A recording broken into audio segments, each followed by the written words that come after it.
आपका बच्चा जब मारवाड़ी कॉलेज में पढ़ने के लिए जाएगा तो 20 लाख की आबादी में एक मारवाड़ी कॉलेज किशनगंज डिस्ट्रिक्ट में और उसमें सिर्फ 300 से 350 लोगों का दाखिला होगा।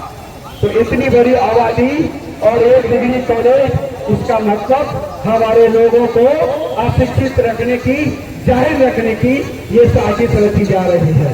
आपने देखा होगा कि आजादी के 72 सालों के बाद भी आज हमारे किशनगंज में सिर्फ 2 सरकारी डिग्री कॉलेज, मोदिया की धरती पे एक भी नहीं, वो भी सरकारी डिग्री कॉलेज वो भी हमारे सरकार ने नहीं दिया, उनके वहां के लोकल पूरी भाई और वहां के मारवाड़ी भाइयों ने भवन बनाया, जिसके कारण उनका मारवाड़ी कॉलेज नाम रखा किशनगंज में एक बहादुरगंज में। कोठिया के आसपास कुछ भी नहीं है, 50 किलोमीटर दूर है हम। और कोठिया आज आप देखते हैं कोठिया शहर का हाल बहुत से बदतर स्थिति में है। आज 30 साल पहले जो स्थिति थी कोठिया की, वही हालात है। कोठिया में एक अच्छा हॉस्पिटल नहीं। कोठिया की बात छोड़ दीजिए, आपका अगर कोई बच्चा अगर एक्सीडेंट हो जाए तो किशनगंज सदर हॉस्पिटल में लेकर के जाइएगा तो वहां भी ले जाने के बाद वो कहेगा कि हमारे यहाँ कोई इलाज नहीं है, रेफर टू एमजीएम। और जब एमजीएम लेके जाएंगे तो एमजीएम में भी उनको रेफर टू सिलीगुड़ी। तो सोचिए कि अगर बगल में बंगाल नहीं हो तो हमारे यहाँ के लोगों का क्या हाल होगा। आजादी के 70 सालों से हमने झोलियां भर भर कर हमने अपने सांसदों को जिताया, विधायकों को जिताया। सांसद हमारे मंत्री बने, विधायक मंत्री बने, हमारे वोट से वो केंद्र में सत्ता में गए। और एक मंत्री, एक विधायक जब केंद्र में सत्ता में जाता है तो वही सरकार होता है। और आपको मालूम होना चाहिए कि जब एक सरकार कहीं भी खड़ा हो जाए वो कुछ भी करा सकता है। जब किशनगंज की धरती से सरकार जीत कर गई और सरकार बना, मंत्री बने, तो किशनगंज में ये लोग एक डिग्री कॉलेज तक देने का काम नहीं किए, ना ही एक हॉस्पिटल देने का काम किए। आप सोचिए हमारे यहाँ के लोग हैदराबाद और बेंगलोर, दिल्ली में जाने के लिए मजबूर है इलाज कराने को। जो तीसरा सबसे ज्यादा यहाँ जरूरी है, हमारे यहाँ के बच्चों का पुनर्वास। जो हमारे यहाँ के बच्चे दिल्ली और पंजाब की हरियाणा में, मुंबई और हरियाणा की धरतियों पे, बड़े बड़े महानगरों में जाकर काम करने को मजबूर है, क्या है कि नहीं? हर घर से 1-2 बच्चे हैं कि नहीं? आज हमारे किशनगंज में अगर 2-4 बिल्डिंगें अगर बनी है तो बाहर से जो गए हैं वो कमा के भेजे हैं, तभी हमारे यहाँ बिल्डिंग बनी है। लेकिन हम बताइए कि आजादी के 70 साल हो गए, क्या इन नेताओं ने आपको एक हॉस्पिटल दिया? क्या इन नेताओं ने एक डिग्री कॉलेज दिया? आपका बच्चा जब मारवाड़ी कॉलेज में पढ़ने के लिए जाएगा तो 20 लाख की आबादी में एक मारवाड़ी कॉलेज किशनगंज डिस्ट्रिक्ट में और उसमें सिर्फ 300 से 350 लोगों का दाखिला होगा। तो इतनी बड़ी आबादी और एक डिग्री कॉलेज, इसका मतलब हमारे लोगों को अशिक्षित रखने की, जाहिर रखने की ये साजिश रची जा रही है। और ये साजिश हमारी सरकार के द्वारा है। ये साजिश हमारे नरेंद्र मोदी, अमित शाह और हमारे नीतीश बाबू की सरकार जो 30 साल से आपके बिहार में है।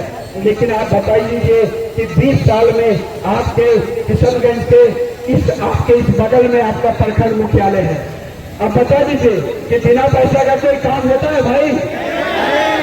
कोई भी एक छोटा सा काम भी लेके जाइएगा तो आपको जब तक नजराना नहीं दीजिएगा आपका काम नहीं होगा। यहाँ थाना है, बिना वजह के बहुत सारे लोगों को परेशान किया जाता है, यहाँ भी नजराना लिया जाता है।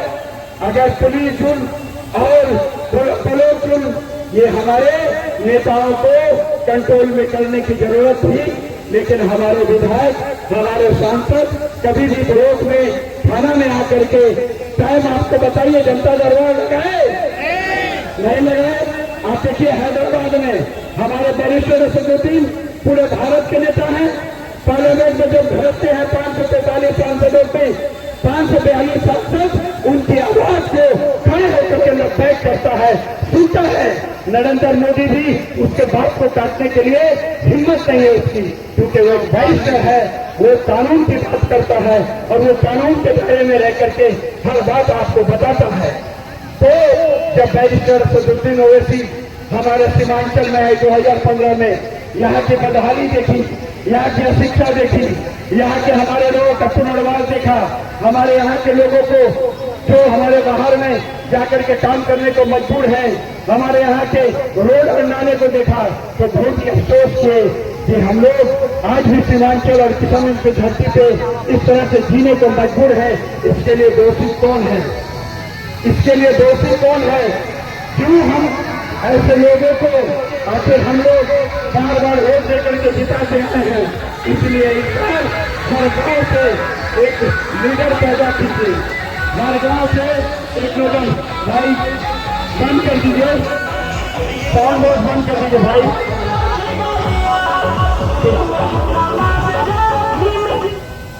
तो साउंड बॉक्स बंद करके साइड में लगा दीजिए, साउंड बंद कर दीजिए, लेके चले जाइए उधर आगे तरफ, वहां से अभी गलती हटा सकते हैं। आगे सदर साहब, आज भारत और किशनगंज के हालात पे हम सबको गौर करने की जरूरत है। अब आप सोचिए कि नीतीश बाबू के राज में प्रखंड में बिना पैसे का, थाना में बिना पैसे का काम नहीं होता है। हमारे जो एमएलए हैं, एमपी हैं, आपके बीच में आकर के कभी भी जनता दरबार नहीं लगाते हैं, लेकिन बैरिस्टर असदुद्दीन सप्ताह में 2 दिन हमारे MIM ऑफिस में हैदराबाद में वो आपके बीच में जा करके जो है जनता दरबार लगाते हैं। एक टेबल में बिना एसी के बाहर में एक कुर्सी लगा करके अपने विधायकों को भी बैठाते हैं और खुद भी बैठ जाते हैं और कहते हैं जनता जनार्दन आइए और अपनी समस्याओं को बताइए। एक एक जनता जनार्दन आते हैं, लोग आकर के अपनी समस्याओं को बताते हैं, वो एक एक व्यक्ति के बात को गौर से सुनते हैं और सुनने के बाद उनकी समस्याओं को जिस विभाग में होता है उस समाज को वो ट्रांसफर करते हैं और वहां के लोगों को काम करने के लिए मजबूर करते हैं। और देखिए हैदराबाद कितना डेवलप क्यों है? क्योंकि वहां हमारे तेलंगाना में स्पेशल इकोनॉमिक जोन बना है। आप